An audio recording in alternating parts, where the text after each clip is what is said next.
কিন্তু মেজর বজলুল হুদাকে গোসল করাতে গিয়ে চুয়াডাঙ্গার মানুষ সাক্ষী হয়েছিল নৃশংসতম এক ঘটনার। কাফনের কাপড় সরাতেই দেখা যায় মেজর বজলুল হুদাকে আসলে ফাঁসি দেওয়া হয়নি, তাকে জবাই করে হত্যা করা হয়েছে। মুক্তিযুদ্ধের সর্বাধিক জেনারেল ওসমানীর পিএস সাবেক সংসদ সদস্য আপনাদের প্রিয় সন্তান প্রহসনমূলক বিচারের মধ্য দিয়ে হত্যা করা হয়েছে।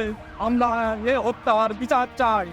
ইনশাল্লাহ বাংলার মাটিতে তাকে হত্যার বিচার একদিন হবে। সে ফেরেস্তা তুললো, সে কোনো অপরাধ ব্যবসাতে করেনি, মানুষের উপকার করেছে। গলারে কাপড় খুলে দেখেছে এখান থেকে এত দূর, মানে 2.5 ইঞ্চি না, একদম পুরো মানে ছুরি চালালে যেভাবে হয়, কষাইরা যেভাবে ছুরি চালালে যেভাবে কাটে ওইভাবে কাটা, সুতা 3-4 পর্ব করে সেটা দিয়ে সেলাই করা, হাতে পায়ে কোথাও কোনো আঘাতের চিহ্ন নাই। এটা জবাই করা, এটা তার ফাঁসি নাই, কোনো রক গাটা নাই, কিছু নাই।